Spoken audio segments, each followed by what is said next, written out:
예수선교회 설교방송 시간입니다. 오늘 설교방송은 2020년 성탄절을 맞이하여 신약성경 마태복음 1장 1절부터 25절의 말씀을 가지고 예수님의 계보와 성령 잉태를 통한 예수님의 탄생 이야기란 제목으로 예수선교회 조은찬 목사님의 설교가 있겠습니다.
사도신경 암송하심으로 신앙 고백 드리겠습니다.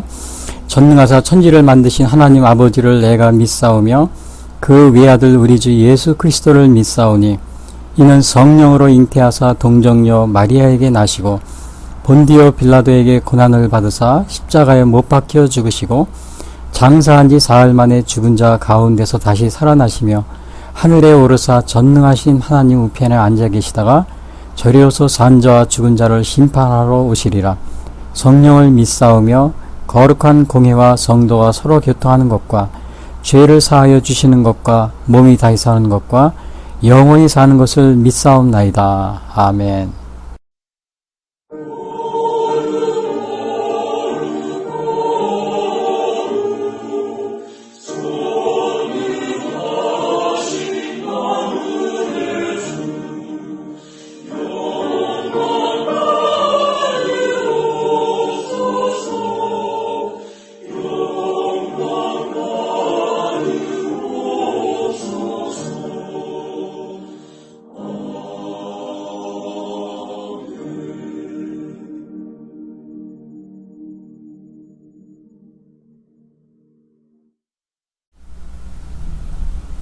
이어서 오늘 방송 설교를 위한 성경 말씀 봉독이 있겠습니다.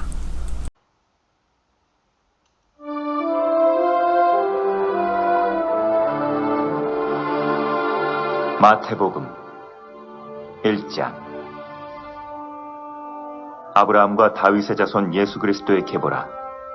아브라함이 이삭을 낳고 이삭은 야곱을 낳고 야곱은 유다와 그의 형제들을 낳고 유다는 다말에게서 베레스와 세라를 낳고 베레스는 헤스론을 낳고 헤스론은 람을 낳고 람은 아미나답을 낳고 아미나답은 나손을 낳고 나손은 살몬을 낳고 살몬은 라합에게서 보아스를 낳고 보아스는 루색에서 오벳을 낳고 오벳은 이새를 낳고 이새는 다윗 왕을 낳으니라.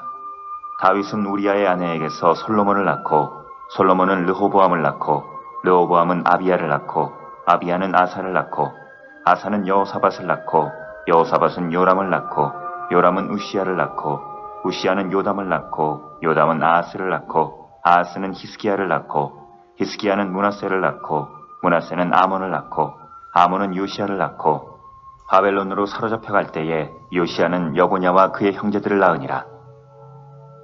바벨론으로 사로잡혀 간 후에 여고냐는 스알디엘을 낳고 스알디엘은 수룹바벨을 낳고 수룹바벨은 아비웃을 낳고 아비웃은 엘리야김을 낳고 엘리야김은 아소르를 낳고 아소르는 사독을 낳고 사독은 아킴을 낳고 아킴은 엘리웃을 낳고 엘리웃은 엘르아살을 낳고 엘르아살은 mat단을 낳고 mat단은 야곱을 낳고 야곱은 마리아의 남편 요셉을 낳았으니 마리아에게서 그리스도라 칭하는 예수가 나시니라.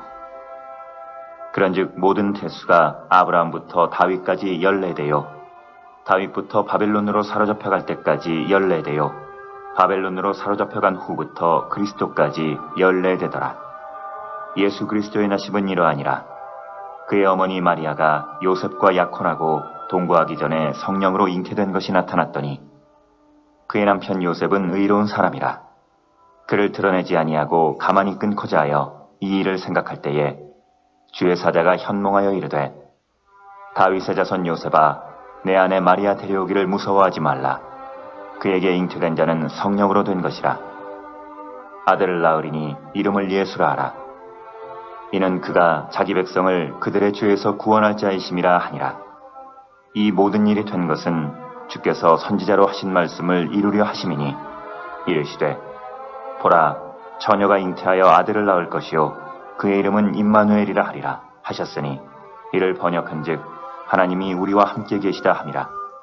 요셉이 잠에서 깨어 일어나 주의 사자의 분부대로 행하여 그의 아내를 데려왔으나 아들을 낳기까지 동침하지 아니하더니 나음에 이름을 예수라 하니라. 이어지는 찬양은 성탄을 축하하는 그 고요하고 쓸쓸한 찬양입니다.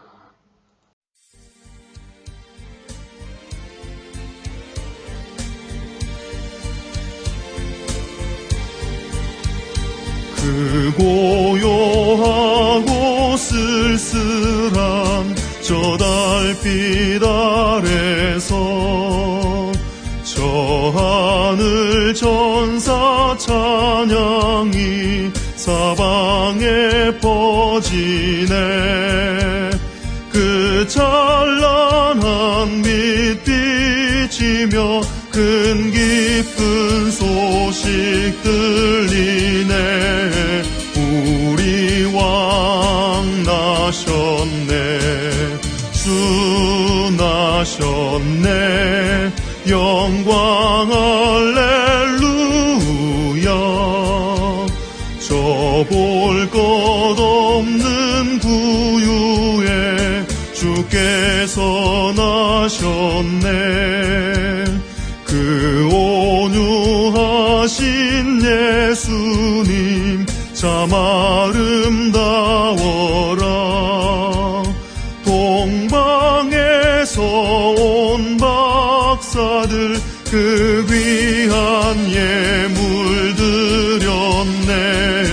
우리 왕 나셨네. 주 나셨네.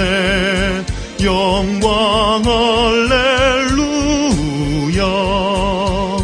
온 세상 사는 자녀들 다 기뻐하여라. 그 귀한 아기 예수님 널 위해 나셨다. 참 평화 기쁨 주시는 아기께 경배하여라. 우리 왕 나셨네. 주 나셨네. 영광 할렐루야.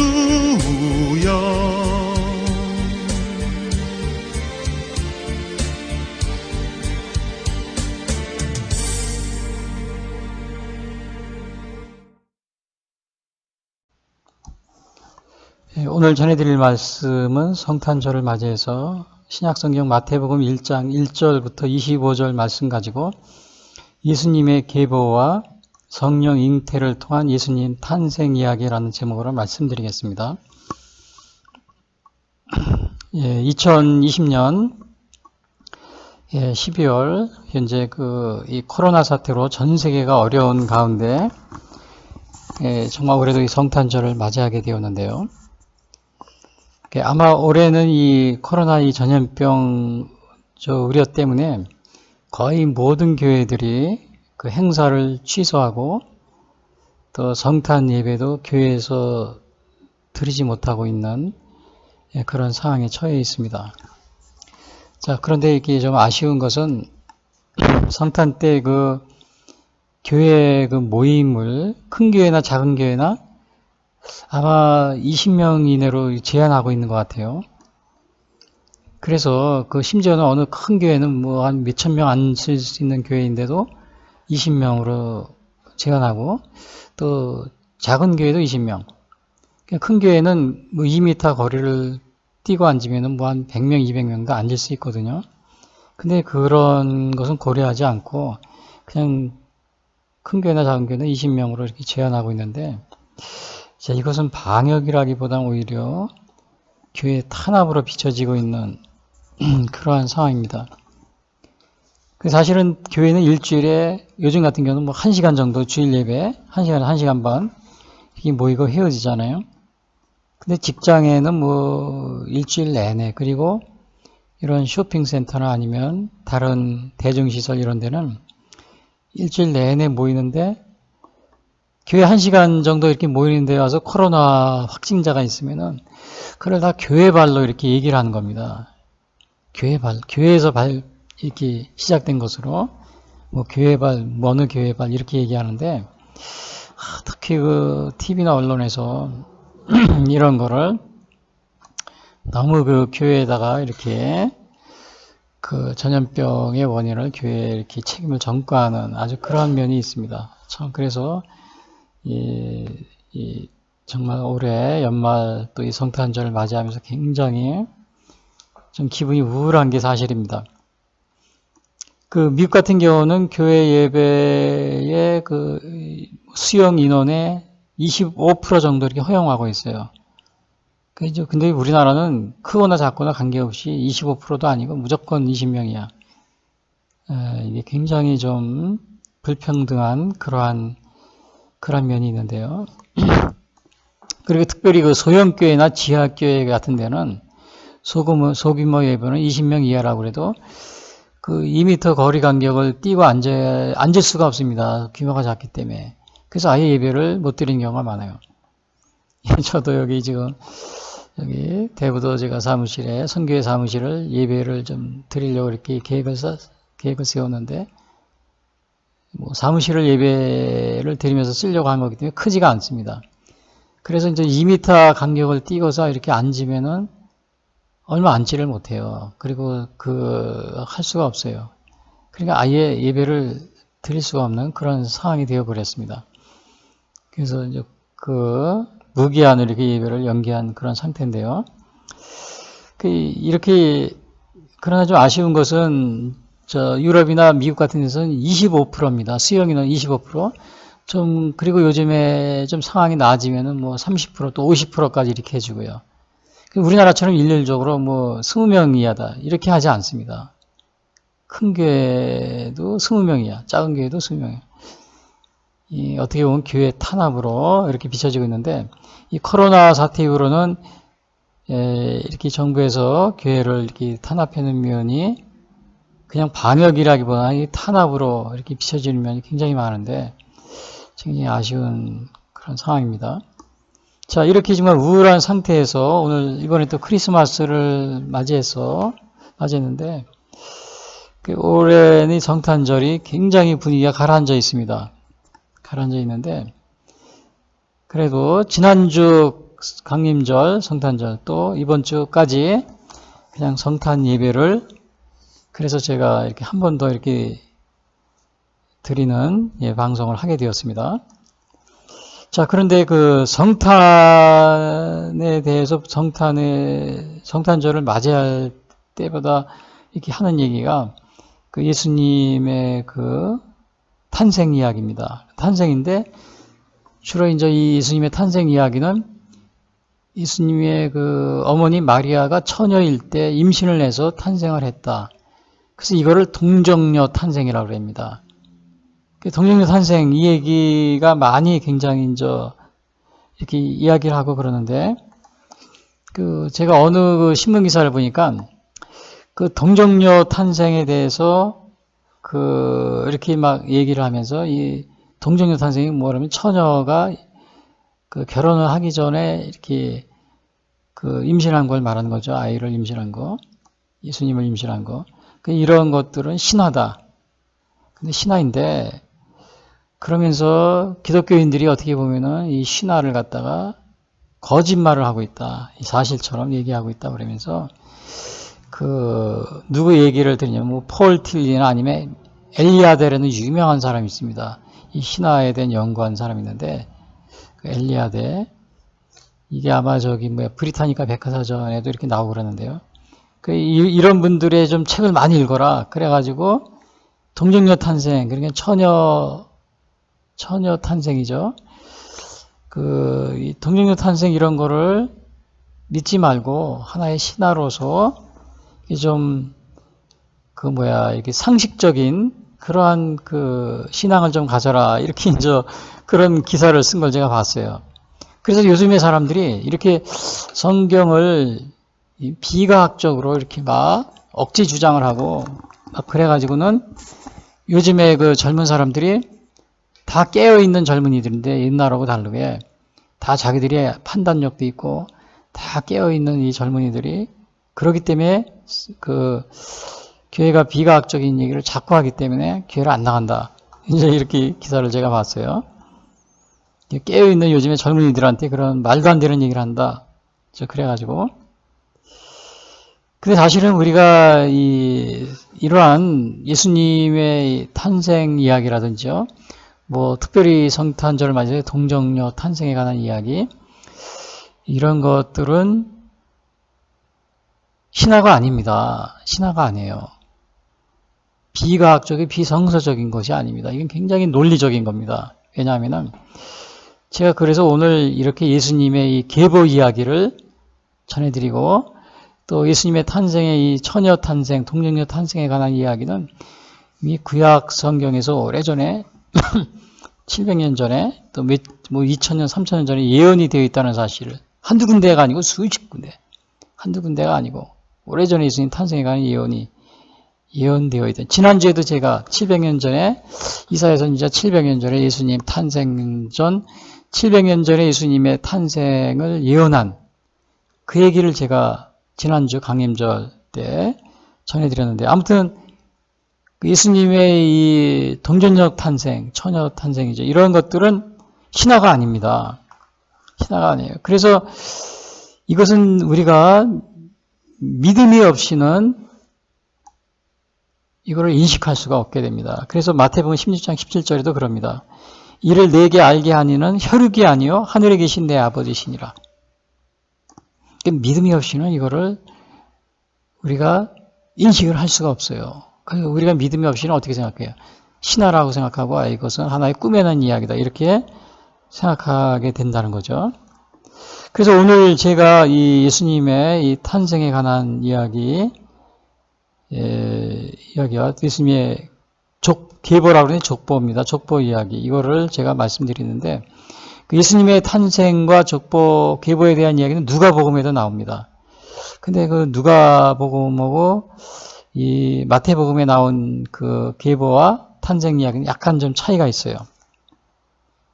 그래서, 그러나 이제 마가복음과 요한복음에는 나와 있지가 않습니다. 그래서 오늘 마태복음에 나와 있는 예수님의 먼저 이 계보 이야기요. 족보를 계보라고 그러죠.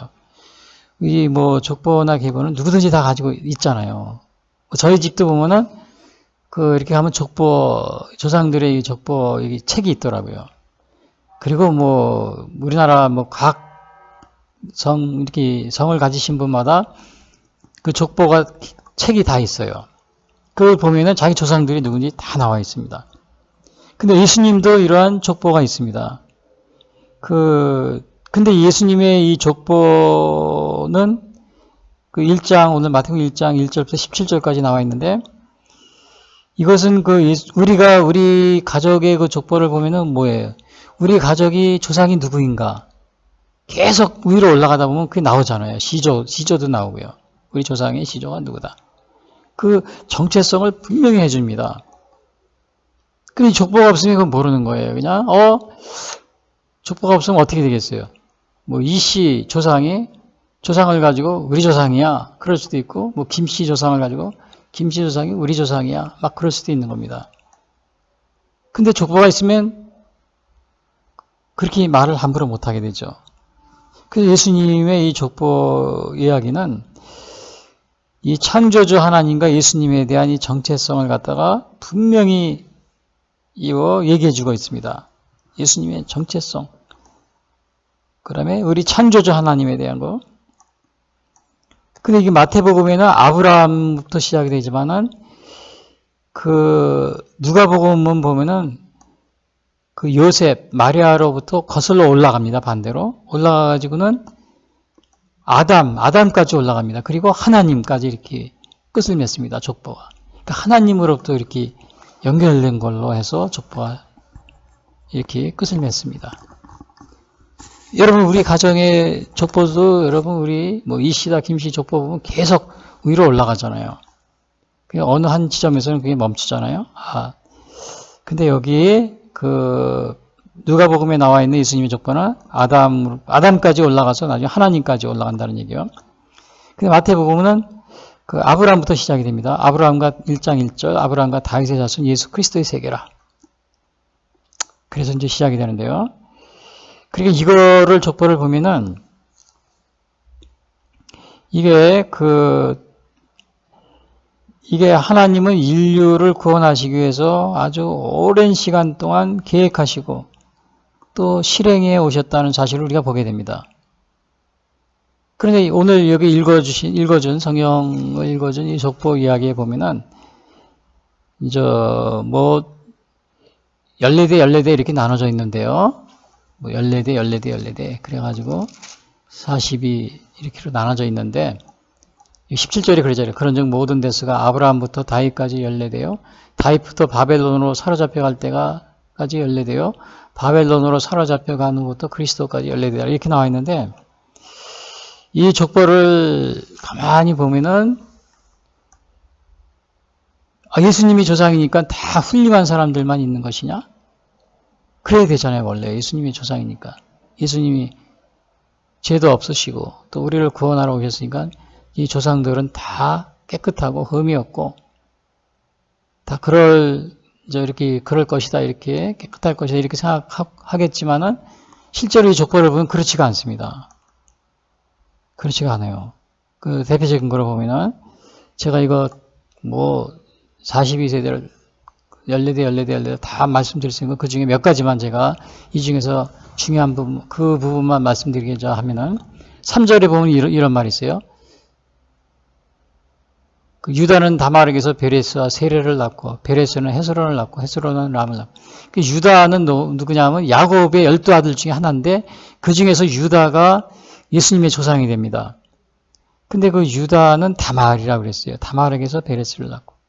근데 다말은 누구냐면은 다말은 유다의 첫째 며느리였습니다. 근데 며느리와 유다 사이에서 낳은 게 베레스입니다. 그 베레스가 바로 예수님이 조상이 된 거예요.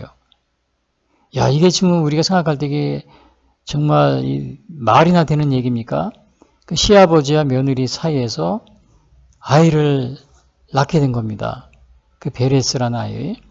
근데 여기에는 좀 사연이 있어요. 그냥 뭐 의도적으로 이렇게 불륜을 해서 낳은 것이 아니고 원래 그 유대 지방은 계대 결혼이가 있었는데 이 계대 결혼이라는 건 계대 결혼 풍습이라는 게 뭐냐면은 아들이 있으면은 이제 결혼을 했어요, 아들이. 근데 큰 아들이 죽었어요, 갑자기.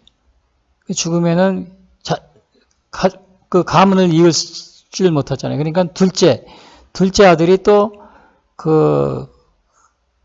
이제 둘째 아들이 큰형수님하고 또 같이 결혼합니다. 그리고 또 자식이 없으면 또 죽거나 그러면 또 셋째하고 결혼해서 또 자식을 봐야 됩니다. 이게 계대 결혼의 풍습입니다, 당시에. 이것은 뭐 불륜이나 이런 것이 아니고 당시의 풍습이었는데 그 유다에게는 아들이 셋이 있었어요. 첫째 아들 엘, 둘째 오난, 셋째 셀라라는 아들이 있었는데 그 엘이 장남이 결혼을 해서 다말이라는 며느리하고 결혼을 했어요. 근데 결혼했는데 그만 엘라가 얼마 있다 죽게 됩니다. 그러니까 이게 자식이 없잖아요. 그러니까 요난하고 계대를 잇기 위해서는 상속을 하기 위해서는 또 오난을 둘째 아들을 줍니다. 줘가지고 결혼을 해서 사는데 또 오난도 죽었어요. 근데 셀라는 너무 어렸는데 그러니까 유다 입장으로서는 또 죽을까봐 또 아예 생각도 안 하는 거죠.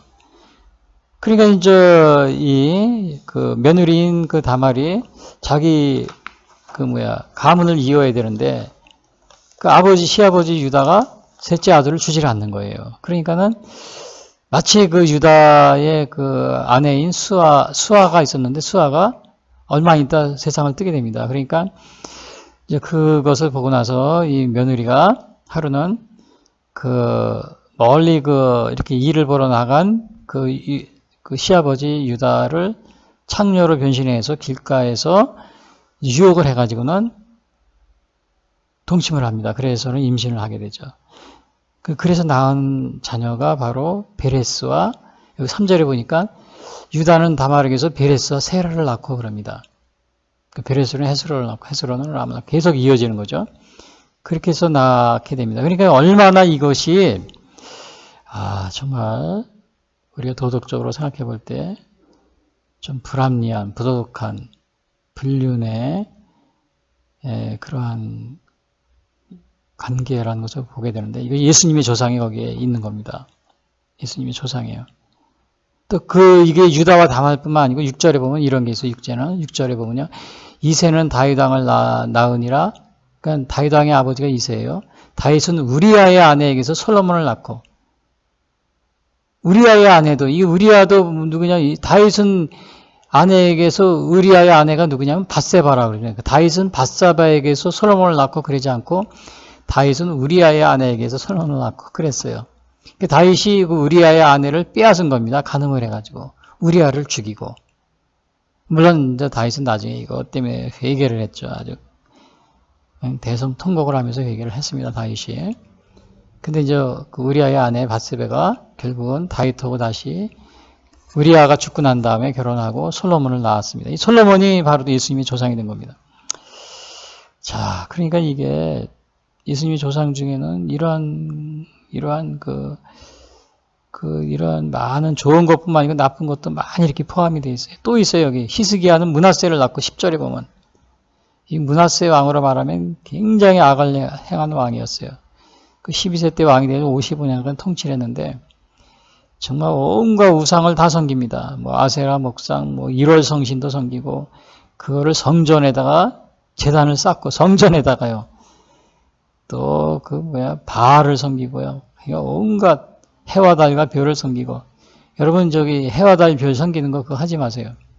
그 매년 구정이나 또 추석 때 보면은 뭐 달을 보고서 뭐 또 소원을 빌고 막 그러더라고요.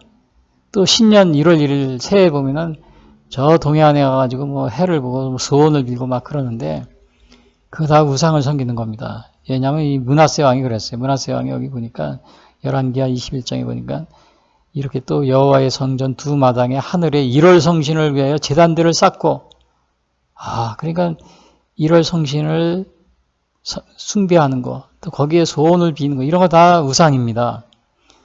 그 새해 때 동해 가서 이렇게 또 어디에 동해 어디에 정동지 이런 데 가서 막 그 소원을 빌러 가고 또 추석날 같은 데 뭐 달을 보고 또 이렇게 막 불을 놓고 그러면서 막 제를 지내고 막 소원을 빌고 그러는데 여러분 그런 거 하지 마세요. 다 우상입니다. 하나님은 피조물을 섬기지 말라고 그러세요. 피조물입니다. 다 하나님 창조주 하나님 외에는 우리가 그런 피조물을 향해서 신으로 섬기거나 그러면 안 됩니다. 거기에 소원을 빌어봐야 그 우상에게 소원을 비는 거예요. 이 므낫세 왕이 그래가지고는 그냥 하나님이 대노했죠. 또 여호와의 성전 두 마당에 하늘에 해와 달과 별을 위하여 제단들을 쌓고 그게 하나님이 여기서 뭐라 그랬어요? 이 백성이 그러니까 이제 아주 대노합니다. 하나님께서. 그래서 하나님이 이럽니다. 이 백성이 듣지 아니하고 므낫세의 꾀임을 받고 악을 행한 것이 여호와께서 이스라엘 자손 앞에서 멸하신 여러 민족보다 더 심하더라. 이게 열왕기하 21장 9절에 나옵니다. 므낫세의 악행이 이렇게 드러나. 이 므낫세가 여기 예수님 조상에 들어가 있어요. 그 다음에 또 여기 보면은 5절에 보면은 누가 나오냐면은 라합은 기생이었습니다. 이분은. 살몬은 라합에게서 보아스를 낳고 보아스는 루색에서 여리고성에서 정탐꾼을 살려준 거죠. 이게 기생이었는데 기생이 바로 여기에 포함이 됐어요. 예수님 조상에. 그리고 또 룻이 나오죠. 룻은 오벳을 낳고 루세덱에서 보아스는 루세덱에서 오벳을 낳고 오벳은 이새를 낳고 이새는 다윗을 낳고 다윗은 또 우리아의 아내가 솔로몬을 낳고 이렇게 되잖아요. 룻은 이방 여인이에요. 모압 여인. 유대인이 아니고 모압 여인. 그러니까 예수님의 제가 이걸 다 여기도 또 얘기할 게 많은데 제가 다 말씀드릴 수는 없고 아무튼 예수님의 조상 가운데는 이렇게 계보 가운데는 이렇게 좋은 분도 있지만은 또 그렇지 않은 또 죄인들도 많이 있다는 사실, 또 악을 행한 이런 것도 많이. 그래서 우리 예수님의 이 탄생 족보 이런 것을 통해서 볼 때는 아주 예수님이 우리 죄인들을 구하기 위해서, 죄인의 몸으로 이 땅에 오신 겁니다. 예수님은 죄인의 인간으로, 죄된 인간의 모습, 죄된 인간의 그러한 상황 속에서 오신 겁니다. 그래서 우리 인간의 죄를 구하기 위해서 우리와 같은 그러한 모습을 가지고 이 땅에 오신 거죠. 근데 이제 이렇게 예수님의 탄생에 관한 족보 이야기는 이 창조주 하나님과 예수님에 대한 이 정체성을 분명하게 드러내고 있어요. 아브라함과 다윗의 자손 예수 그리스도의 세계라. 아브라함이 이삭을 낳고 이삭은 야곱을 낳고 야곱은 쫙 나와가지고 그리고 마리아에게서 예수를 낳으니라. 이 분명하게 정체성을 얘기해 주죠. 누가복음에서는 이 아담과 예수님까지 거슬러 올라갑니다. 근데 우리나라 제가 보니까 우리 토척 종교에 있었는데 거기서는 뭐라 그랬냐면은 공자에서 석가를 자신들이 믿는 하나님이 보내셨다. 이렇게 주장하고 있더라고요. 공자에서 석가도 자기들이 믿는 하나님. 그럼 여기 믿는 하나님이 오늘 여기 예수님의 조상에서 나온 하나님하고 같은 하나님입니까? 아닙니까? 아닙니다. 왜? 여기 족보에 보면 다르잖아요. 여러분 가족에 가면 족보 있죠? 족보를 보세요. 그럼 옆집에는 이씨고 우리 집은 뭐 김씨다. 근데 김씨 조상을 쭉 걸러 올라가는데 나중에 걸러 올라다가 우리의 조상은 옆집에 사는 이씨 조상이 바로 우리 조상이야. 이렇게 말할 수 있어요? 없어요? 족보 책이 없다면 그렇게 말해도 속어 넘어갑니다. 속어 넘어가요. 우리 이씨하고 우리 김씨하고 옆집 사지만은 몇백 년 전에 같은 조상이었어. 그렇게 족보 책이 없으면 그렇게 얘기해도 속어 넘어가죠. 근데 오늘 이 족보 책을 딱 보니까 그게 아니잖아요. 그러니까 오늘 우리나라 어느 특정 종교에서 뭐 예수 석가 공자를 자신들이 믿는 하나님이 내려보냈다 이 땅에. 근데 그 얘기를 듣고 또 그 종교를 기독교를 버리고 또 가는 분도 많이 있더라고요. 그건 굉장히 잘못된 겁니다. 왜냐? 오늘 예수님의 성탄절을 제가 이렇게 주일을 보내면서 예수님의 그 동정녀 탄생, 그거와 아울러 이 족보 얘기를 하는 이유가 거기에 있는 겁니다. 족보를 보면 그게 거짓말이라는 것이 드러나잖아요. 우리의 가족의 족보를 보면은 우리 집의 김씨와 옆집의 이씨가 서로 조상이 다르듯이 뭐 우리나라 어느 종교의 토착 종교에서 예수상과 예수 공자 석가도 우리가 보내줬어. 우리가 믿는 하나님이 진짜 하나님이야. 이게 거짓말이라는 것을 우리가 알 수 있잖아요. 그렇죠? 그 하나님과 또 우리 예수님의 여기에 나오는 하나님은 비록 하나님이라고 주장한다 할지라도 다르다는 것이 분명히 나타나고 있잖아요. 다른 하나님이라는 것이 나타나고 있죠. 다른 신입니다. 다른 신. 다른 신은 뭐야? 창조주 하나님의 다른 신은 뭐야? 우상이죠. 우리가 그것을 여기서 사실이 그러한 것들이 우상이라는 것을 금방 알 수가 있어요. 그래서 여러분 그것은 우리가 이사야서 제가 지난주에도 우리 강림절에 얘기했지만 이사야서 그게 또 나와 있어요. 43장 11절 나 곧 나는 여호와라 나 위에 구원자가 없느니라 내가 알려주었으며 구원하였으며 보였고 너희 중에 다른 신이 없었나니 그러므로 너희는 나의 증인이요 나는 하나님이라 여호와의 말씀이라. 또 이 증인 여호와 증인이 이거를 또 이거를 사용해서 한다 그러는데 여호와 증인은 여러분 우리가 조심해야 될 그러한 교리를 가지고 있습니다. 이단으로서 그러나 이제 그 의미가 아니고 여기서는 너는 나의 증인이요 나는 하나님이라 나 위에 다른 구원자가 없느니라. 그걸 제가 말하려고 하는 겁니다. 여호와 증인을 제가 이렇게 이단 종교를 좀 믿으라고 그런 게 아니고요. 자, 나하고는 여호와라. 나 외에 다른 구원자가 없느냐. 이사야 43장 11절. 또 있어요. 이사야 43장 18절. 지난주에도 제가 얘기했어요. 대저 여호와께서 이같이 말씀하시되 하늘을 창조하신 그는 하나님이시니 그가 땅을 지으시고 그것을 만드셨으며 그것을 견고하게 하시며 혼돈하게 창조하지 아니하시고 사람이 거주하게 그것을 지으셨으니 나는 여호와라. 나 외에 다른 이가 없느니라. 야, 나 외에 구원자가 없느니라. 나 외에 다른 이가 없느니라. 이사야 43장 18절.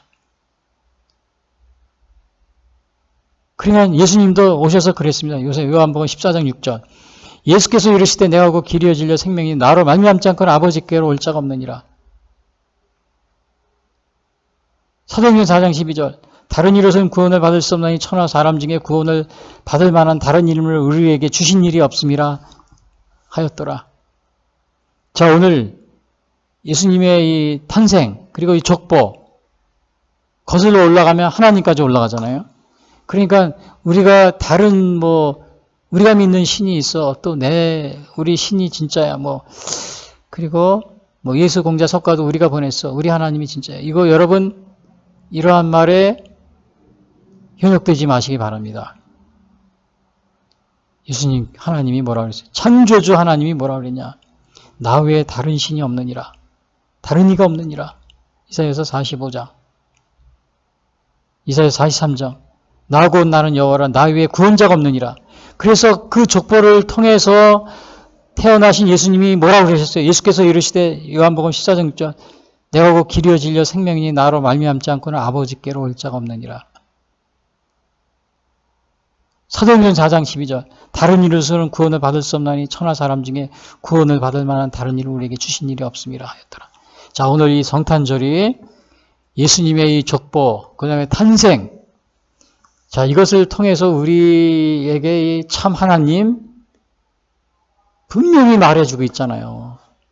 분명히 말해주고 있잖아요. 여러분 가족의 족보 한번 보세요. 그러면 여러분의 시조, 조상이 누구라는 게 딱 나타나 있잖아요. 나타나 있는데 옆집에 사는 김씨 아저씨가 우리는 이씨인데 우리가 진짜 시조야. 너희도 우리한테서 비롯된 거야. 이렇게 말할 수가 있어요? 근데 족보를 딱 피면은 거짓말이라는 걸 알잖아요. 그래서 오늘 예수님의 여기 족보가 나와 있잖아요. 그런데 여러분들이 분명히 이 창조주 하나님 그리고 예수님으로 이어지는 이 족보를 통해서 우리를 지으시고 만드신 분이 분명하게 나타나 있는데 우리가 다른 신을 경배하고 또 해와 달과 별을 경배하고 우상을 섬기고 여러분 그러고 있지 않습니까? 여러분이 창조주 하나님 예수님이 이렇게 하나님의 현현이라는 사실을 여러분 믿을 수 있습니까? 여러분들은 다른 신이나 우상을 섬기고 있지 않습니까? 지금 또 종교다원주의를 신봉하고 있지 않습니까?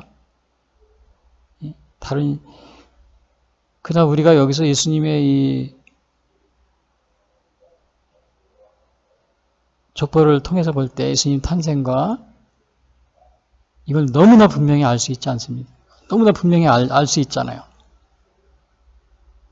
그래서 오늘 제가 이 성탄 주간을 성탄절을 맞아서 이번에 오늘 예수님의 족보 이야기를 제가 말씀드렸는데요. 아무튼 이것이 오늘날 우리에게 이 하늘 아래에서 온 우주에서 이 창조주이신 하나님 그리고 예수님 이거의 정체성을 분명하게 말해주고 있습니다.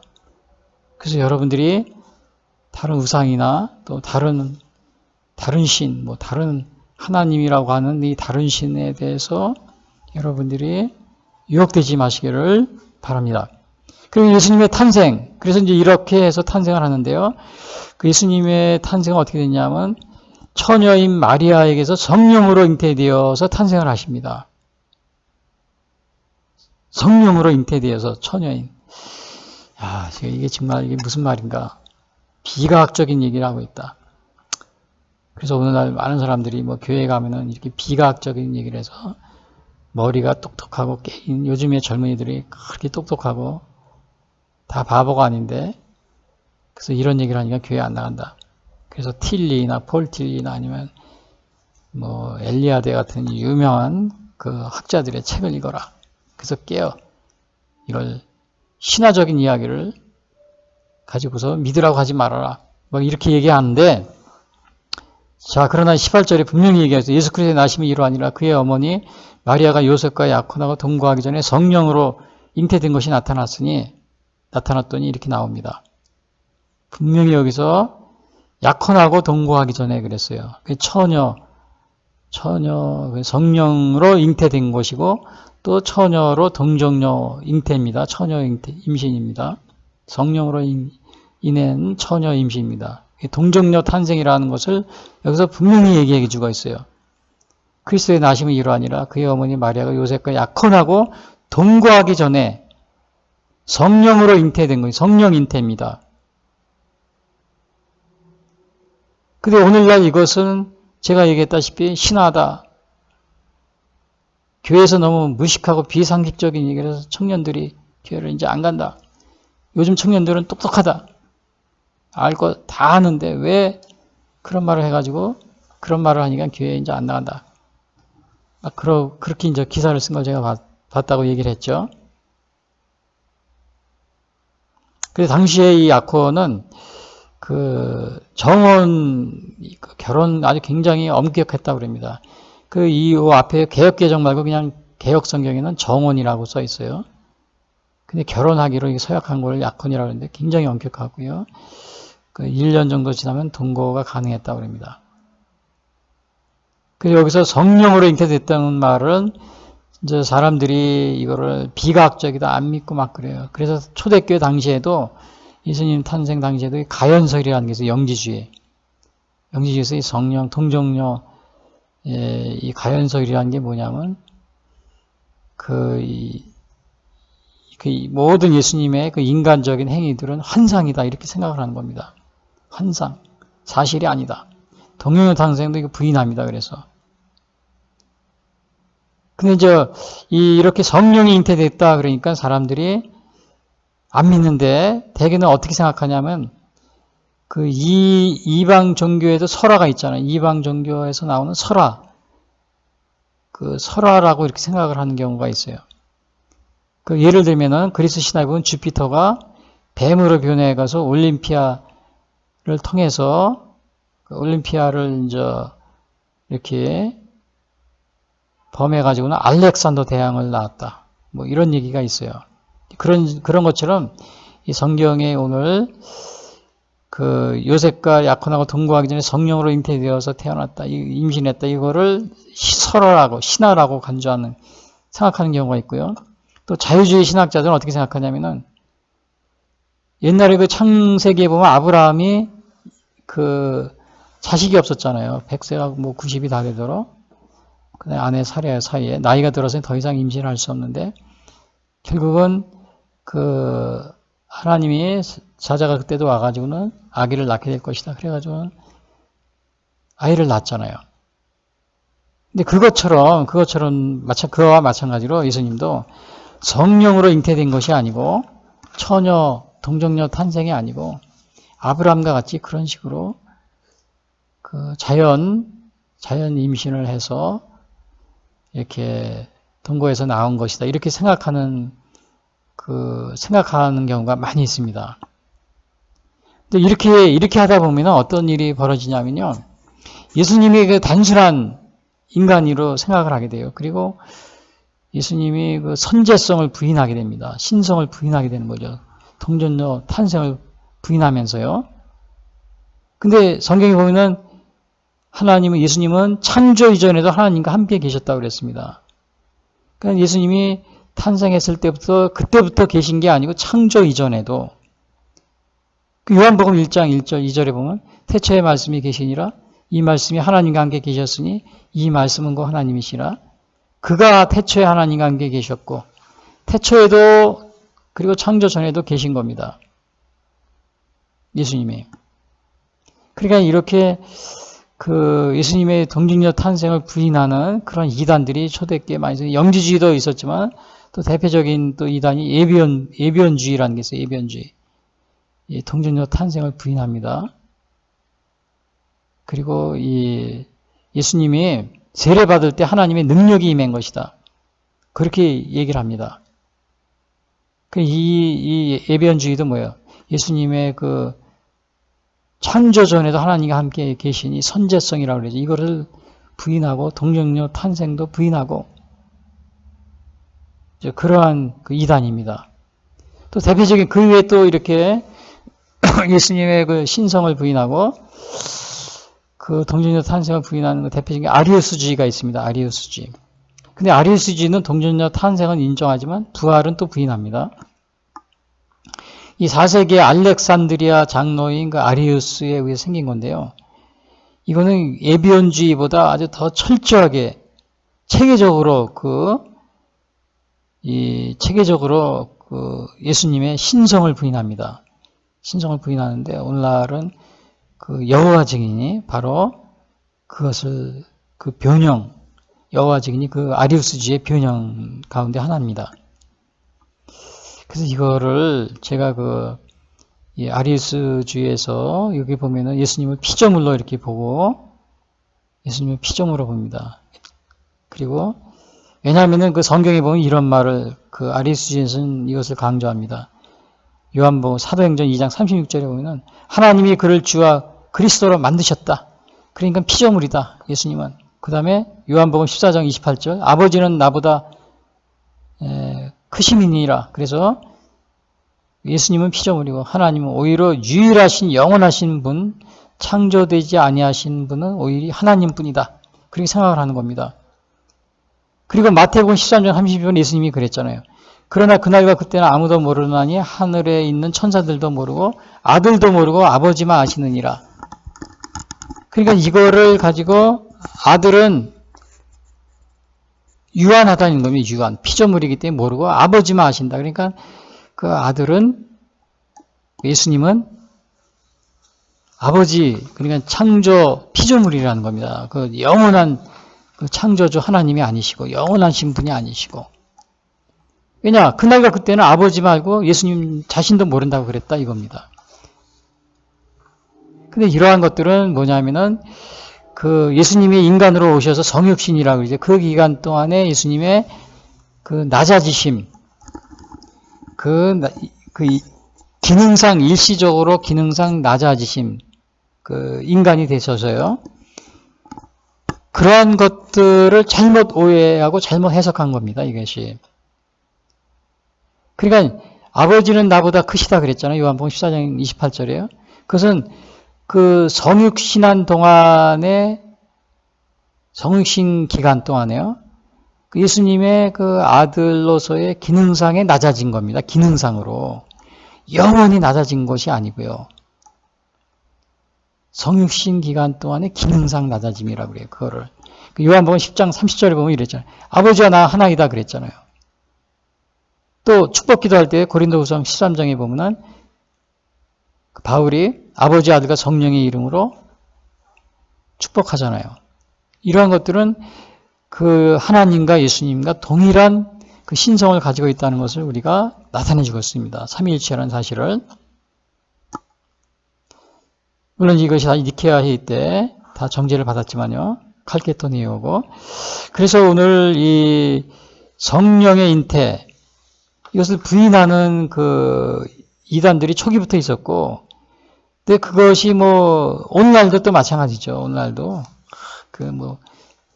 동정녀 탄생, 이런 건 다 거짓말이고, 신하다, 이렇게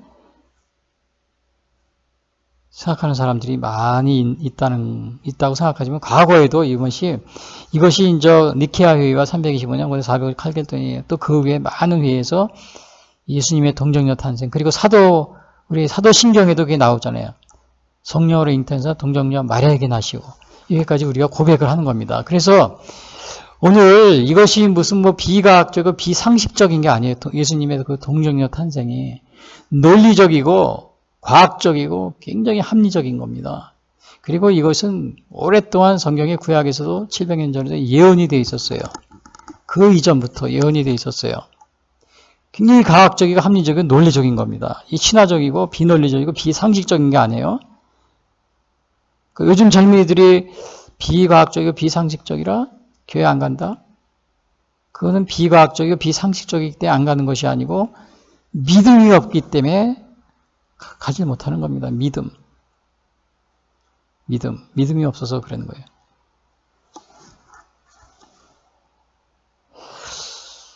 자, 그래서 그 예수님의 이 오늘 동정녀 탄생에 대해서 이렇게 제가 길게 얘기했는데, 오늘 이 문제는 여러분들이 신앙화 아니면 비상식적인, 비과학적인 문제가 아니고 믿음의 문제다.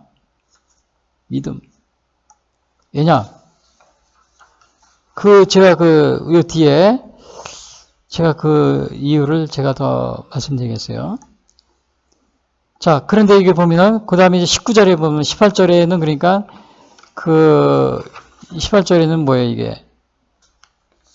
성령으로 잉태된 것이 나타났더니, 이제 그것이 나타난 거죠. 18절. 예수 그리스도의 나심을 이루하니라 그의 어머니 마리아가, 그러니까 예수님은 처녀인 마리아에게서 성령으로 잉태되었다. 이것이 18절에 얘기하고요. 19절에서는 뭘 얘기하고 있냐면은,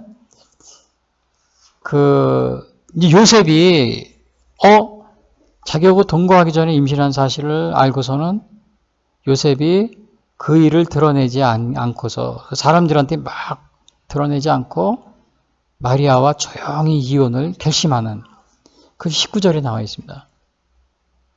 조용히 임신 사실을 알았지만은 그 19절에 보면 그의 남편 요셉은 의로운 사람이라 그를 드러내지 아니하고 가만히 끊고자 하여, 그래서 끊고자 한다는 것은 이혼한다고 그런 뜻이에요. 이혼하고자 해요. 원문에 보면 이혼하고자 해요. 이런 뜻이에요. 임신 사실을 드러내지 않았다 그러는데, 당시에 이 처녀가 이렇게 임신하고 그러면 어떻게 간음죄로 죽게 돼 있어요. 신명기 22장 23절에 봅니다. 처녀인 여자가 남자와 약혼한 후에 어떤 남자가 그를 성읍 중에서 만나 동침하면 너희는 그들을 둘 다 성읍문으로 끌어내고 그들을 돌로 쳐 죽일 것이다.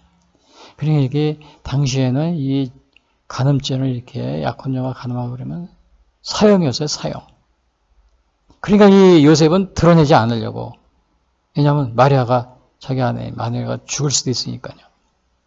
그러니까 요셉이 얼마나 이 자기 아내 마리아를 아끼고 사랑했는지 우리가 알 수 있죠. 여기서는 이게 드러내자 이런 말은 이거 퍼블릭 디스그레이스라는 말을 썼는데, 이것은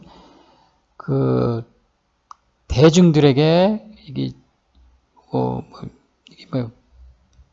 이걸 뭐라 그래? 디스그레이스. 이거를 불명예, 대중들에게 수치를 알리지 않게 하기 위해서 마리아가 요셉이 가만히 끊고 이혼하기로 그냥 결심한 겁니다.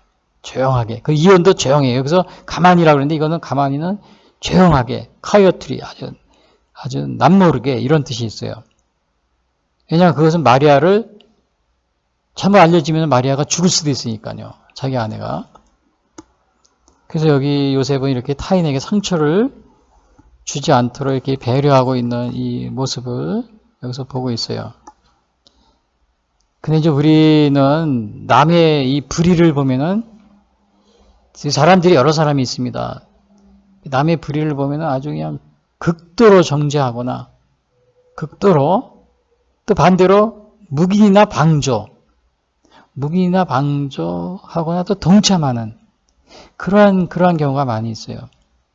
남의 불의를 보면 아주 극도로 정죄하는, 이것도 좀 문제가 있지만, 또 남의 불의를 묵인, 방조, 동참하는, 이것도 좀 문제가 됩니다.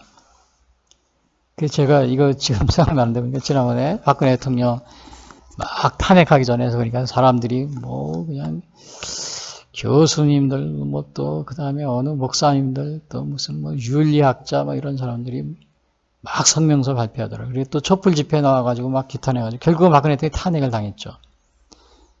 근데 이번에 문재인 대통령이 지난번에 좀 뭔가 잘못한 일이 있었어요. 잘못한 일이 있으니까는 이제 또 목사님들이 일어나가지고는 성명서를 발표하는 겁니다. 또 광화문에서 집회도 하고요. 문재인 대통령 하야하라고. 그러니까 지난번에 그 촛불 집회하고 거기에서 박근혜 대통령 물러나라고 그러고 성명서 발표하고 이랬던 목사님들이 이제 또 들고 일어난 겁니다. 어떻게 얘기를 하냐면, 왜 목사들이 이념 우상에 빠져 있느냐, 또 왜 정치에 개입하느냐, 막 그러면서 개입하지 말라. 그러면서 성명서를 또 발표한 겁니다. 그러니까 사람들이 이상하게 어리둥절한 거예요. 왜냐? 전에 박근혜 대통령 있을 때 박근혜 대통령 하야하라 또 뭐 물러가라 막 그러면서 촛불 들고 또 성명서를 발표했던 이러한 교수님들이나 목사님들이 이번에 또 문재인 대통령에 대해서 똑같은 문재인 대통령이 잘못하는 것을 하야하라 또 잘못한 거 사죄하라 회개하라 그래서 목사님들이 성명서 발표하고 그 다음에 강화문 집회하는 거를 보고서는 그분들이요 먼저 했던 이렇게 막 정죄했던 그런 성명서를 발표했던 분들이 문재인 대통령의 성명서 발표할 때는 어떻게 했냐면은 막 비난하는 겁니다. 이념우상이라고 그러고 왜 정치에 관여하냐고. 근데 여러분 이게 논리적으로 맞습니까? 안 맞습니까? 안 맞는 거죠. 왜냐하면 박근혜 대통령 할 때 정치 이렇게 개입이라고 이렇게 본인들은 말 안 하면서 개입하면서 문재인 대통령 때는 이렇게 말하는 거를 정치 개입이라고 막 비난하니까 이게 말이 안 되는 거죠. 그래서 그런 문제가 되는 게 많이 있었어요. 근데 제가 이 얘기를 하는 것은 남의 불의를 대해서 극도로 정죄하거나 또 묵인방조 동참하는 거, 남의 불의에 대해서 그런 양면을 다 가지고 있다는 겁니다. 양면을 가지고 있어요. 여러분 우리는 그렇게 그런 행동을 하고 있지 않습니까? 불의에 대해서 극도로 정죄하거나 또 묵인방조 동참. 근데 여기 요셉은 이 마리아 임신 사실에 대해서 정말 아주 조심했습니다. 왜냐? 잘못하면 마리아가 죽을 수도 있기 때문에. 자, 우리가 그런 면을 우리가 여기서 볼 수가 있고요. 자, 그런데 제가 남의 불의에 대해서 극대로 정죄하거나 이런 거를 얘기하다 보니까 또 우리나라 이 4.15 부정선거 얘기를 안 할 수가 없는데요. 지금 이 4.15 부정선거는 묵인방조 동참, 부정선거를 묵인방조 동참 이런 것을 하고 있지 않습니까? 아, 이거 우리가 지금 21세기는 이 IT 또 인공지능의 시대이기 때문에 이 부정선거를 아주 기가 막히게 합니다. 여러분 인터넷 뱅킹 다 하잖아요. 우리은행, 신한은행, 국민은행 다 거기에 해킹 방지 프로그램 5-6개 깔잖아요. 안 깔으면 그게 인터넷 뱅킹 할 수 있어요? 없어요? 진행이 안 됩니다. 그 정도로 이렇게 눈에 보이지 않는 디지털 해킹 부정이 그렇게 많은데 이 선거 계산 이게 뭐야? 선거 계수기라고 그러나요? 선거 계수기에는 이 해킹 프로그램이 깔려 있어요? 안 깔려 있어요? 안 깔려 있어요. 그러면 누구든지 다 그냥 얼마든지 이거 숫자를 바꾸는 건 10분 중먹기입니다. 단 5분만이면 한다고 그럽니다. 그것도 시험을 해봤대요. 미국에서. 매년 그 대회가 열리는데 라스베가스에서 어느 선거를 투표를 해가지고 막 발표하는 거를 이제 해커들이 그 옆에서 자, 저거를 숫자를 바꾸는 걸 시합을 했대요. 근데 단 5분 만에 다 뚫어가지고 싹 다 바꾸는데요. 아무도 감쪽같이. 여러분 그런 상황인데 지금 우리나라 4.15 부정선거 이런 거에 대해서 물론 이제 몇 년 전까지만 해도 이게 심하지 않았어요. 이 근래에는 굉장히 이게 기술이 진보돼가지고 굉장히 정말 위험한 상황이 있어요. 근데 이거 위험성을 알려주고 4.15 부정선거가 그러한 것에 관련이 있다 이렇게 얘기를 하면 사람들이 음모론이라고 그러더라고요. TV 언론. 말도 안 되는 얘기죠. 본인들은 인터넷 뱅킹 하면서 다 해킹 방지 프로그램 5-6개를 깔면서 하면서도 선거는 그런 게 아무것도 없는데도 음모론이라고 그러는 겁니다. 얼마나 이거 비상식적이고 말도 안 되는 일이지 우리 사회. 미국도 마찬가지예요. 미국도 이번에 보니까 미국에서도 사전선거와 사전투표와 그 다음에 이 전자개표기죠. 30개 주에 썼대요. 이 전자개표기 부정이 분명하게 이게 있는데도 음모론이라고 그래요. 주요 언론과 TV 방송에서 이거를 덮으려고 하고 있죠. 보도 안 하고. 한국도 비슷합니다. 이거는 다 뭐예요? 남의 불의를 물론 극도로 정죄하는 거 안 되지만 또 남의 불의에 대해서 묵인, 방조, 동참하는 거 이게 나쁜 겁니다. 여러분 남의 불의에 대해서 묵인, 방조, 동참하지는 않습니까? 제가 요셉이 그 자기 아내에 대해서 이거를 불의를 잘 감추려고 했던 거.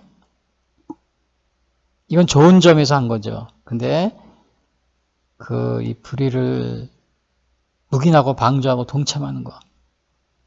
고의적으로 동참한다는 거, 이거는 굉장히 안 좋은 겁니다. 동참하는 거. 요셉이 이렇게 정죄하지 않고 묵인하려고 했던 것은 동참하려고 그런 게 아니에요. 그 율법에 자기는 지키려고 그랬어요. 왜냐하면 그 율법을 이혼하려고 그랬잖아요. 그것은 지키려고 했던 거예요. 이게 묵인하고 방조한 게 아닙니다. 그렇다고 해서 극도로 정죄한 것도 아니고. 자, 오늘 한국과 미국의 부정선거, 묵인, 방조, 동참하고 있지 않은가. 우리 성탄절을 맞이해서 미국이 지금 아주 굉장한 위기에 처해 있습니다. 베네수엘라가 제2의 베네수엘라가 되느냐 아니냐. 대한민국은 이미 제2의 베네수엘라가 돼버렸고요. 야당 대표가 전혀 인식을 하지도 못하고 전혀 이것뿐만이 아닙니다. 많은 여러 가지 일에서 인식을 못하고 있어요. 근데 이제 이렇게 하고 있을 때 그 요셉은 어떻게 이혼을 결심한 거예요. 완전히 이혼을 결심했는데 그 이혼을 결심하고 있는데 그 잉태된 자는 성령으로 잉태된 것이라 천사가 알려줬어요. 그러니까는 그 요셉이 그 이혼을 결심했을 때 바로 이것이 천사가 나타나서 알려준 겁니다. 이혼을 결심한 직후에 긴박한 그런 상황에서 위기 상황에서 천사가 나타나서 알려준 겁니다.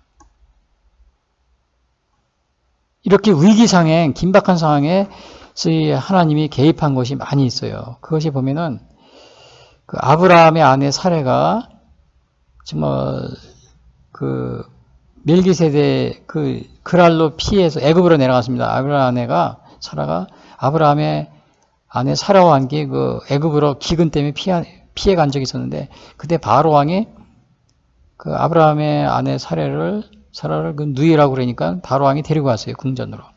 첩으로 삼으려고.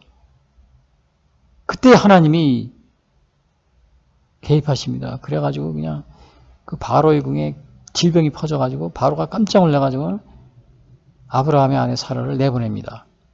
창세기 12장에 나와요. 아브라함이 기근을 피해 애굽으로 갔을 때 창세기 12장 17절 여호와께서 아브라함의 아내 사라의 일로 바로와 그 집에 큰 재앙을 내리신지라. 그러니까 바로가 깜짝 놀라가지고 그 사라를 내보냅니다. 빨리 가라고. 또 창세기 20장에 보면 그 아브라함이 그 그랄 땅으로 갑니다. 그 그랄의 왕에서 거기 그랄 왕 아비멜렉이 있었는데 그때 또 아브라함이 뭐라면 자기 누이라고 속였어요. 왜냐하면 아내가 예쁘면 옛날에는 죽였다고 그럽니다. 남편을. 그 아내를 빼앗기 위해서. 그러니까 또 누이라고 속인 거예요. 그 애굽에서처럼요. 근데 이제 그 아비멜렉이 보니까 너무 아브라함의 아내 사라가 너무 예쁘니까 또 누이라고 그러니까 데리고 갔습니다. 데리고 갔는데 하나님이 그날 밤에 하나님 아비멜렉에 나타나가지고는 그냥 아비멜렉을 완전히 그냥 꿈에 나타나가지고 하나님이 아비멜렉을 그 사라를 놓아주지 않으면 내가 죽을 것이다. 너뿐만이 네 가족 다 죽을 것이다. 그러니까 이 아비멜렉이 깜짝 놀라가지고 사라를 그냥 그 다음날 벌떡 일어나가지고는 벌벌 떨면서 그 하인 들어오고 떨면서 아브라함에게 사라를 들고 빨리 나가라고 얘기를 합니다. 그것이 20장 7절에 나와요. 창세기. 이제 그 사람의 아내를 돌려보내라. 그는 선지자라. 그가 너를 위하여 기도하리니 네가 살려니와 이게 꿈에 나타나서 그런 거예요. 아비멜렉에게. 네가 돌려보내지 않으면 너와 네게 속한 자가 다 반드시 죽을 줄 알지니라. 그 아침에 뻘떡 일어난 거예요. 뻘떡 일어나가지고 너뿐만 아니고 너와 네 가족이 다 죽는다 그랬어요. 그러니까 아비멜렉이 깜짝 놀라가지고 그러니까 오늘 여기 요셉도 이혼하려고 딱 결심했는데 이 하나님의 사자가 나타난 겁니다. 나타나가지고 아 요셉아 이혼하지 말라. 그 성령으로 된 것이다. 성령으로 잉태된 것이다. 또 이러한 것이 요셉이 3번이나 겪게 됩니다. 이제 헤롯 왕이 예수님이 태어나고서 헤롯 왕이 죽이려고 그랬을 때 그때도 또 나타나가지고 알려줍니다. 빨리 애굽으로 가라. 또 헤롯이 죽으니까 다시 이제 고향으로 돌아와도 괜찮다. 이것이 계속해서 꿈으로 나타나서 요셉에게 알려주는 그런 얘기가 있어요. 그래서 우리가 이것을 보면은 하나님이 우리에게 그 위기의 순간에 찾아오셔가지고 위기의 순간 찾아오신다. 그리고 성령으로 잉태됐다. 잉태된 것은 성령으로 잉태된 것이니 두려워 말라 그랬어요. 성령으로 잉태된 것이니. 19장에 여기 19절에 뭐라 그랬어요? 주에서 현명하여 이르되 다윗에서 요셉은 네 아내 마리아 데려오기를 무서워하지 말라. 그에게 잉태된 자는 성령으로 된 것이라. 성령으로 잉태됐다고 그러니까 이게 요셉이 어떻게 생각했겠어요? 성령으로 잉태됐다고? 아마 보통 사람 같으면 이거를 믿으려고 하겠어요? 안 믿으려고 그랬어요? 안 믿겠죠. 근데 오늘 여기 요셉은 예수님의 성령으로 잉태됐다는 사실을 요셉은 의심하지 않고 바로 믿게 되는 모습을 우리가 여기서 보게 됩니다. 근데 여러분이 우리가 일반적으로 그러니까 이게 이해가 되지 않더라도 성령으로 잉태됐다 그러면 이해가 안 되잖아요.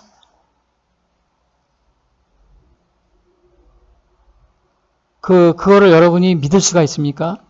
여러분은 지난번 아까 제가 저는 앞에서도 얘기했지만은 믿을 수 없다고 이렇게 얘기하는 분이 있잖아요.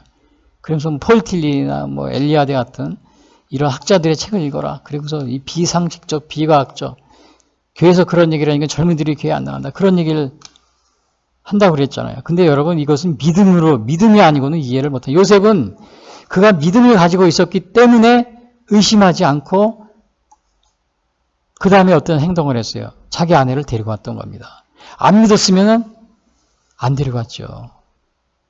하나님 그게 무슨 말입니까? 성령으로 잉태하다니 말도 되지 않는 소리를 저한테 제가 속을 줄 압니까? 그렇게 하지 않았어요. 요셉도 여기서 저는 폴 틸리아나 엘리아데 같은 그런 비신화와 같은 그런 책을 많이 읽은 사람입니다. 하나님 그런 말을 저에게 하지 마세요. 요셉이 그렇게 하지 않았어요. 믿음이 없이는 그래서 히브리서 11장 1절에 그럽니다. 믿음은 바라는 것들의 실상이요 보이지 않는 것들의 증거니 교회가 비상식적이고 비과학적이고 그래서 이 성령 잉태를 주장하는 것이 아닙니다. 이것은 여러분들이 요즘의 젊은이들이 교회에서 비과학적이고 비상식적으로 터무니없는 얘기를 해서 동정녀 탄생 같은 터무니없는 얘기를 해서 안 나간다. 그것은 비과학적인 비상식적인 것이 아니고 그렇기 때문에 안 나오는 것이 아니고 믿음이 없기 때문에 안 나오는 겁니다. 요셉은 이 하나님의 말씀을 바로 성령을 잉태했다는 것을 믿고서 바로 아내를 데리고 옵니다. 믿지 않았으면 안 데리고 왔겠죠. 하나님 그런 말씀하지 마세요. 분명히 다른 남자하고 동거한 겁니다. 성령으로 잉태하다니 그게 말이나 되는 얘기입니까? 이렇게 요셉이 의심한 게 아닙니다. 그걸 믿었기 때문에 자기 아내를 데리고 왔어요. 믿음으로 히브리서 11장에서 믿음으로 모든 세계가 하나님의 말씀으로 지어진 줄을 우리가 아나니 보이는 것은 나타난 것으로 된 것이 아니니라. 요즘 젊은이들이 교회 안 나오는 것은 믿음이 없기 때문에 안 나오는 거지 하나님의 말씀이 비과학적이고 비상식적이기 때문에 안 나오는 것이 아닙니다. 믿음이 없어요. 믿음.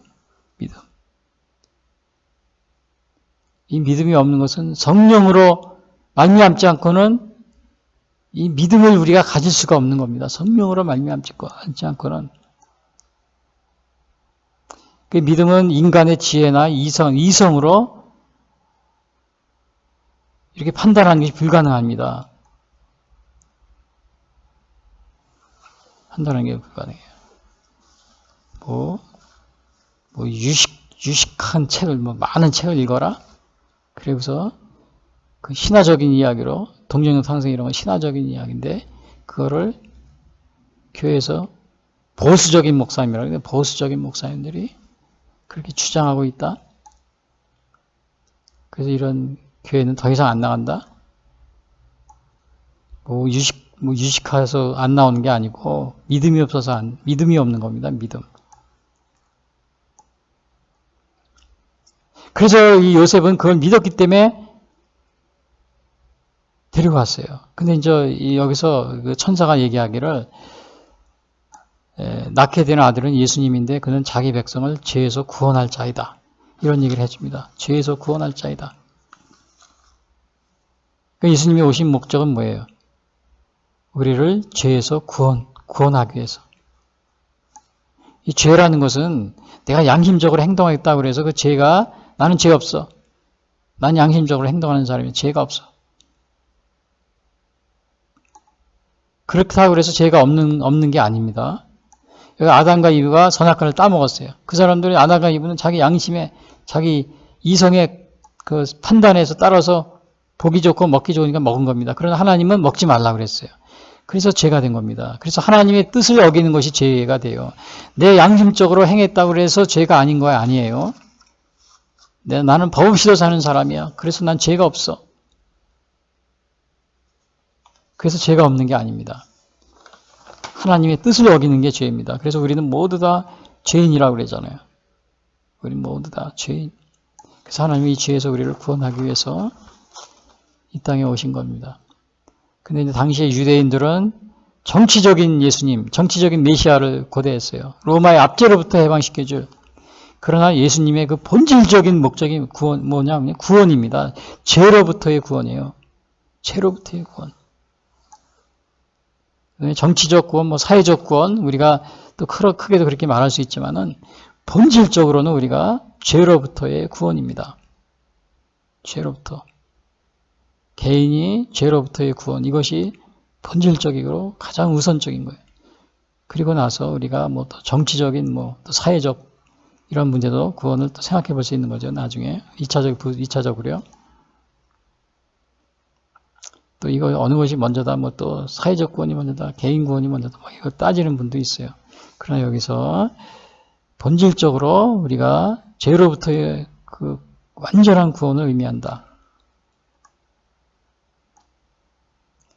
오늘 예수님은 우리의 죄를 사하시고 구원해 주시려고 오셨는데 우리는 단지 잘 살기 위해서 또 복받기 위해서 예수님을 믿고 있지 않습니까? 그리고 이 죄의 용서와 구원은 예수님만을 통해서 이루어질 수 있는데 우리는 다른 우상을 따라다니고 있지 않습니까?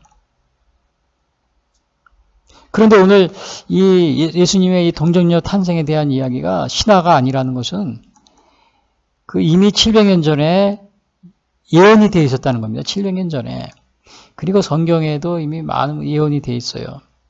그 22절에 보면은 오늘 마태복음 1장 22절에 보면 이 모든 일이 된 것은 주께서 선지자로 하신 말씀을 이루려 하심이니 이르시되 보라 처녀가 잉태의 아들을 낳을 것이요 그의 이름은 임마누엘이라 하리라 하셨으니 이를 번역한 자 하나님이 우리와 함께 계시답니다. 이사야 선지자가 700년 전에 이미 이사야서 7장 14절에서 예언을 한 겁니다. 이사야서 7장 14절. 그러므로 주께서 친히 징조를 너에게 주실 것이라 보라 처녀가 잉태의 아들을 낳을 것이요 그의 이름을 임마누엘이라 하리라. 처녀가 잉태해서 아들을 낳을 것이요. 비과학적인 게 아닙니다. 이게 얼마나 논리적입니까? 논리적이고 그리고 이 처녀 잉태는 수많은 이 종교 이단들이 초기에 있었어요. 에비언파, 아리우스파 다 이런 그 처녀 이런 걸 부인하고 또 신성을 부인하는 이것이 뭐 니케아의 뭐 칼케톤 이런 데서 몇백 년 동안 수백 년 동안 이것이 검증되고 결론을 내린 겁니다. 그래서 이것이 비과학적인 것이 비상식적인 게 아니에요. 논리적이고 과학적이고 그러나 여러분들이 그것을 알지 못하는 것은 믿음이 없기 때문에 그런 겁니다. 믿음이 없는 걸 가지고 뭐 무식해서 그렇다고 뭐 틸리 책이나 뭐 엘리아드의 뭐 비신화 책을 읽으라고요. 자, 우리 예수님은 주변 여러 나라의 탄생 설화 다른 점이 분명히 있죠. 이게 뭐예요? 이미 동성애 탄생 이런 것이 예언이 되어 있고, 그리고 예수님의 이 족보, 이 족보에 의해서 확인되고 있습니다. 일반 신화에서, 여러분 일반 신화에 그 뭐 태어난 뭐 그런 것들이 그 뭐 족보가 있고 그럽니까? 그거는 정말 하나의 정말 신화로서 신화로 그냥 끝난 거죠. 근데 예수님의 이러한 것들은 오늘 여기 이사야 선지자 700년전에 예언이 되어 있었고, 그 예언대로 바로 이렇게 처녀의 몸에서 이렇게 예수님이 탄생하신 겁니다. 그래서 이제 요셉은 이것을 예수님의 처녀 성령으로 잉태된 것을 믿었기 때문에 아내를 데리고 왔어요. 24절에 보니까 요셉이 잠에서 깨어 일어나 주의 사자의 분부대로 행하여 그의 아내를 데려왔으나 아들을 낳기까지 동침하지 아니하더니 나음의 이름을 예수라 하니라. 예수님 그 요셉이 오늘날 우리 안 믿는 청년들하고 다른 건 안 믿는 사람은 다른 이유 차이는 뭐예요? 믿음. 이걸 믿음이 있었기 때문에 자기 아내를 데려온 겁니다. 아, 틀림없이 성령으로 잉태했구나. 그리고 동침하지 않았어요. 같이 동거하지 않았어요. 그리고 낳고서 이름을 예수님이라고 이렇게 한 겁니다. 자, 오늘 그 요셉은 천사의 말을 듣고 즉각 순종을 했습니다. 자, 우리는 주님의 말씀에 순종하고 있습니까?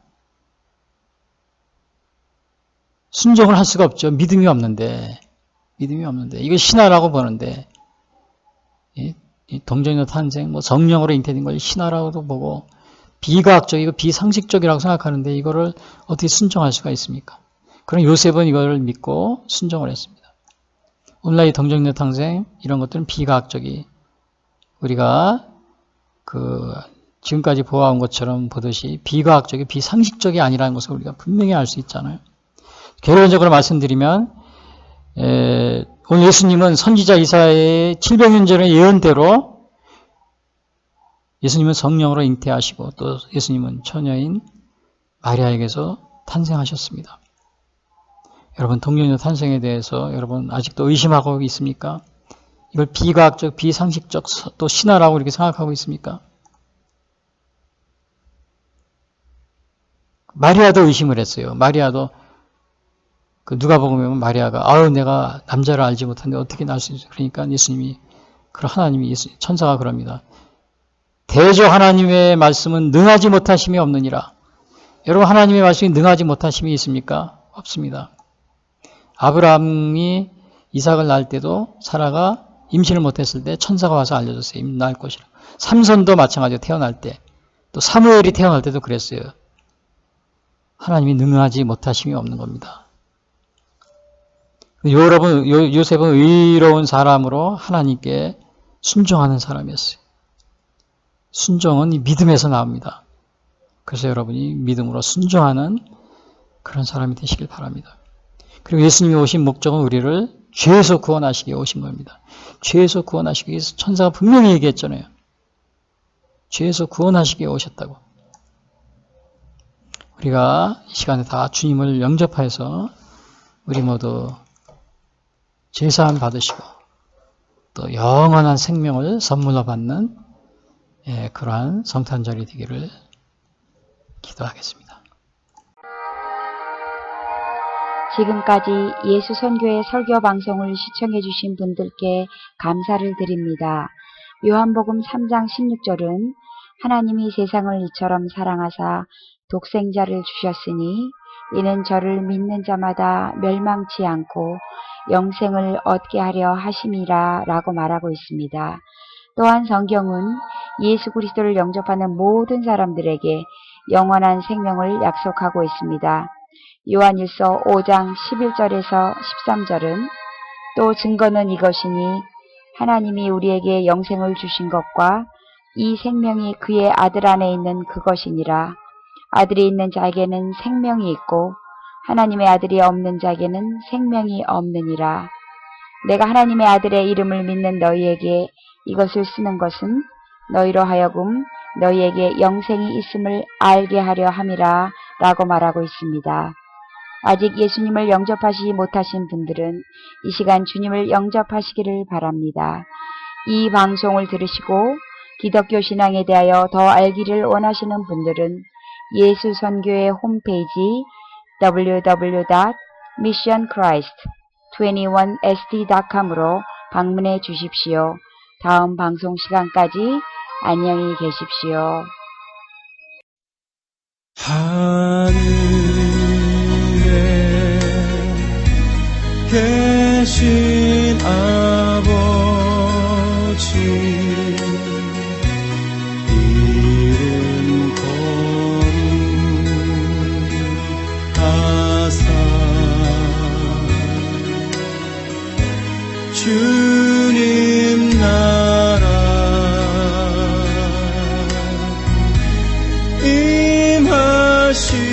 임하시고 뜻이 이루어지리라.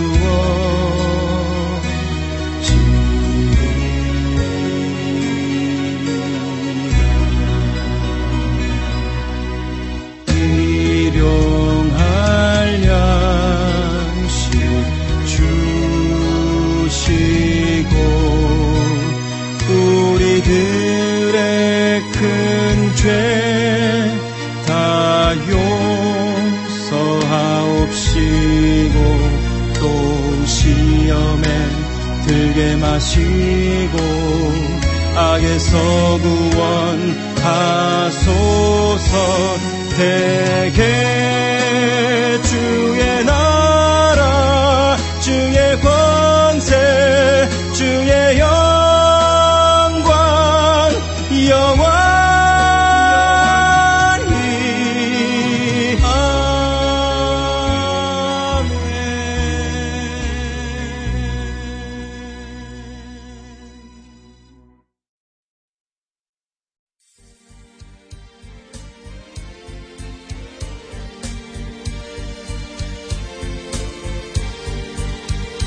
그 고요하고 쓸쓸한 저 달빛 아래서 저 하늘 천사 찬양이 사방에 퍼지네.